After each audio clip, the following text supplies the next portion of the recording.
हमें गुफ्तगू में कम अज़ कम अकायद को ज़्यादा बुनियाद बनाना चाहिए। जब उलमा में बात हो ना, अकायद पर मजबूती बात हो। क्यों? रिसालत मआब अलैहिस्सलाम ने अकायद पर कोई नरमी नहीं फरमाई, बल्कि बज़ाहिर ऐसी ऑफर्स भी आई हैं जिससे आप बड़े हैं, मुझ जैसा बंदा ये समझेगा कि यार मान लेना चाहिए इसमें कोई फ़ायदा मौजूद है। मसलन सूरतुल काफिरून का शान नुज़ूल उठा लें, दुनिया की कोई इस्लामी तफसीर से उठा लें, मैं किसी एक तफसीर को मुतय्यन नहीं करता। ये ला आबुदु मा ताबुदून की आफर्ज का जवाब क्या है, क्या मामला? अब पढ़ लेना। आप मुझे बताएं, तबलीग का अंदाज या अय्युहल काफिरून होता है?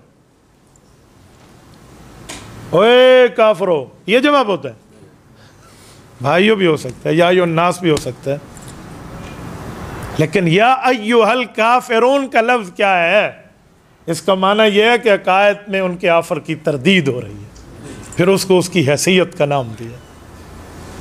यानी मुखालिफ जो अकीदे का मुनकर है उससे गुफ्तगू का तर्ज और है, और जो मुखालिफ मसअला का मुनकर है उसका तर्ज और है।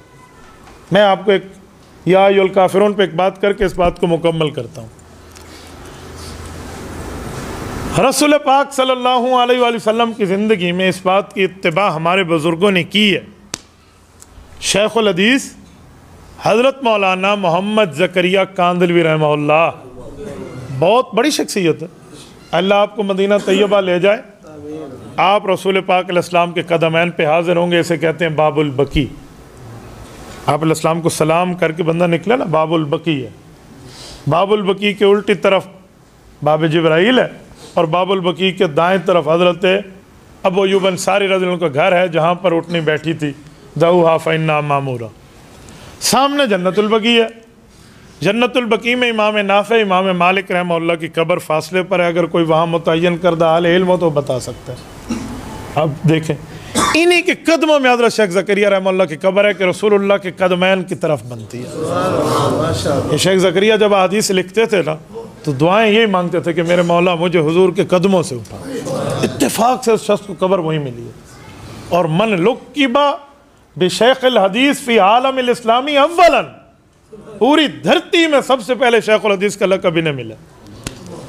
इन्होंने मौदूदियत पर कुछ मज़ामीन इकट्ठे किए और इनके भांजे मौलाना शाहिद ने उसको कलम बंद की। मेरी मौलाना शाहिद से इस मसले पर डायरेक्ट बात नहीं है, लेकिन उनकी किताबत की बात सुना रहा हूँ। मौलाना शाहिद से मेरी मुलाकात अल्हम्दुलिल्लाह है, लेकिन उनने जो लिख कर उसके मुकदमे में दिया वो सुना रहा हूँ। सारी चीज़ें इकट्ठी हो गई, तो अब हजरत बीमार हो गए, नाम तजवीज़ न कर सके कि इस किताब को नाम क्या दिया जाए, इस रिसाले को नाम। तो लिखने वाले भांजे थे, मामों का मिजाज भी जानते थे, मजाक भी जानते थे, मामों के मामलात भी जानते थे। तो उन्होंने किताब का नाम लिख दिया फितना मौदूदियत। हज़रत शेख ने नहीं रखा, इनने रखा, और किताब इत्तेफाक से छापने पे भी दे दी और प्रिंट होके आ गई। और पहला नुस्खा हज़रत के हाथ में उस वक्त मिला जब हज़रत बीमारी से उठ रहे हैं। तो साथ बैठे हुए बंदे ने कहा कि हज़रत ये नाम आपका तजवीज़ करदा तो नहीं है, और वाकई हज़रत का तजवीज़ करदा नहीं था। तो हज़रत ने कहा फिर क्या हुआ? उसने कहा हज़रत इस तरह कहेंगे तो बात मुखालिफ कैसे सुनेगा, फितना कहोगे तो बात कैसे सुनेगा। तो ये मौलाना शायद कहते हैं कि मेरे दिल में ये बात आई कि अब ये पूरा तबाह तो ज़ाया हो गया। अब हज़रत ने वाकई नाराज़गी का इज़हार करना, जो इस जय मौलवी साहब ने जो बैठ के इतना बड़ा एतराज़ लगा दिया। आप देखें ना, कभी दरख्वास्त देना आप अदालत में, रजिस्ट्रार अगर अदालत का उस पर कोई एतराज़ लगा दे तो जज को कबूल नहीं होता, पहले रजिस्ट्रार के एतराज़ को साफ़ करो। तो ये तो इस तरह का रजिस्ट्रार मौलवी की हैसियत से बंदा साथ बैठा हो। तो कहते हज़रत ने कदर तवक्कुफ़ किया और फिर फरमाया कि मियाँ मसूद, फितने को फितना नहीं कहेंगे तो लोग बचेंगे कैसे? ये है अकीदे पर इख्तलाफ और उसका जवाब। कुल या अय्युहल काफिरून का किस तरह अमली तौर पर मुज़ाहरा किया? तो गुंजाइश अकायद में नहीं है, गुंजाइश मसाइल में। अच्छा एक बात और, ये जो ला आबुदु मा ताबुदून है, ये वो ऑफ़र क्या लाए थे? आप और हम पढ़ चुके हैं कि वो ऑफ़र उनकी ये थी, मुतालबा उनका ये था, नीड ज़रूरत मांग चाहत उनकी यही थी कि 1 साल हम अल्लाह की इबादत करेंगे और वहदहू ला शरीक मान के करेंगे, मानेंगे वहदहू ला शरीक। तौहीद के इकरार का ऐलान था, लेकिन जब पूरा 1 साल होगा फिर आप हमारे बुतों की तायद करेंगे और उनकी इबादत करेंगे। ये उनकी ऑफर है। जवाब में रब्बे करीम ने कुल या अय्युहल काफिरून कहकर उनकी हैसियत मुतय्यन कर दी कि जो 1 साल तौहीद माने, 1 साल शिरक माने, वो मुसलमान फिर भी नहीं है। यानी 1 साल इबादत करने के बावजूद भी मुसलमान नहीं, 1 साल अल्लाह को वहदहू ला शरीक मानने के बावजूद भी मुसलमान नहीं है, कि उसकी नीयत खराब है अगली। और आगे फिर जवाब दिया कि ला आबुदु मा ताबुदून, ये ऐलान फरमा दे।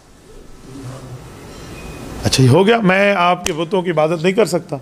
अगला जुमला वला अंतुम आबिदून मा आबुद, क्या मतलब? तुम भी तो मेरे माबूद की इबादत नहीं कर सकते, यानी अल्लाह की। भाई वो तो ऑफर लेकर आए हैं कि हम मानेंगे अल्लाह को, हम तस्लीम करेंगे रब की वादानियत को। तो ये रब क्यों कह रहे हैं कि वला अंतुम आबिदून मा आबुद, तुम नहीं करोगे? इससे समझ आया अकायद में डंडी मार के वक्ती तौर पे अकीदे को मानना नहीं होता। वला अंतुम आबिदून मा आबुद। अब मैं एक बात सोचता हूँ जो मैं आपके सामने रखता हूँ, मौजूदा दौर में इस आयत से अपने दौर को थोड़ा सा मिलाकर एक बात पेश करता हूँ। ये कोई तफसीर नहीं है, क्योंकि तफसीर के लिए कुछ चाहिए, वो हमारे पास नहीं है। अगर गलत है तो शर शैतान पे अल्लाह महफूज फरमाए, और ठीक है तो अल्लाह कबूल फरमाए। मैं एक बात सोचता हूँ, आज के दौर में हम यहाँ बैठे हैं, इस तरह अकायद के लिए नरमी की ऑफर लेकर कोई कादियानी आ जाए, कोई मिर्जाई आ जाए, 1 साल तो हम हुजूर पाक को खातमुन नबिय्यीन मानेंगे, अगले साल तुम मिर्जे को मान लेना। हो सकता है किसी नरम बंदे के दिमाग में ये बात आए कि मौलाना अपना लेना चाहिए, 1 साल में हुजूर पाक की खत्म नबूवत मानने पर उस बंदे को भी बरकत लाज़िम हो जाएगी, उसके ऊपर ये अल्लाह की रहमत आ जाएगी कि अगले साल वो उस गुनाह से बच जाएगा। जो हम लाजिक अकायद में पेश करते हैं, जो हम नरमियाँ पेश करते हैं, तो बज़ाहिर तो रसूलुल्लाह के दिमाग में भी ये बात आ जानी चाहिए कि यार पहले साल की ऑफर मैं रख लेता हूँ कि तुम कबूल कर लेना बुतों की इबादत। 1 साल इन पर हुजूर पाक का परताव पड़ेगा, सहाबा का माहौल मिलेगा, पाकीज़ा ज़िंदगी मिलेगी। 1 साल इन्हें इस्लामी माहौल में इस तरह पनपना पड़ेगा, हो सकता है अगला साल आए उनको शिर्क याद भी न रहे, लेकिन ये ईमान बिशरायत था, तो अकीदे में डंडी मारना रब्बुल इज़्ज़त को कबूल नहीं था, तब इनकार फरमा दिया। ये है अकायद की मजबूती। अकायद की मजबूती का आलम, तवज्जो रखें, अकायद की मजबूती का आलम ये है। तो मेरे दोस्तों, हम मौलवी हैं, हमें चाहिए हम नरमी दें तो मसाइल में, नरमी दें तो मामलात में, गुंजाइश दें तो वहाँ जहाँ शरीयत ने दी है, लेकिन अकायद पर किसी एक मौके पर गुंजाइश नहीं है। अगर अकीदे पर गुंजाइश मिलती तो 1 साल बहुत बड़ी बात है। 365 दिन चलो सूरज वाले साल के, वो ज़माना कमरी था, 360 दिन तो थे ना, 360 दिन मजाक है। 1 साल की 360 बार सूरज को तुलू और गुरूब होना है, गर्मी सर्दी है, पता नहीं 1 साल रमज़ान के रोज़े आएंगे, सौम उलीवान अज्जी भी, इनको बड़ी तरतीब मिल जाएगी। ज़कात अदायगी में खुज़ मिन अम्वालिहिम सदका व तुताहिरुहुम में इनको ततहीर मिल जाएगी। हम क्या क्या क्या क्या नहीं सोचने लग जाएंगे, लेकिन ये सोच रिसालत माब की नहीं है। पता चला अकायद की मजबूती और है, मसाइल में गुंजाइश और है। तबारकल्लज़ी नज़्ज़लल फ़ुरक़ान अला अब्दिही लियकून लिलआलमीन नज़ीरा।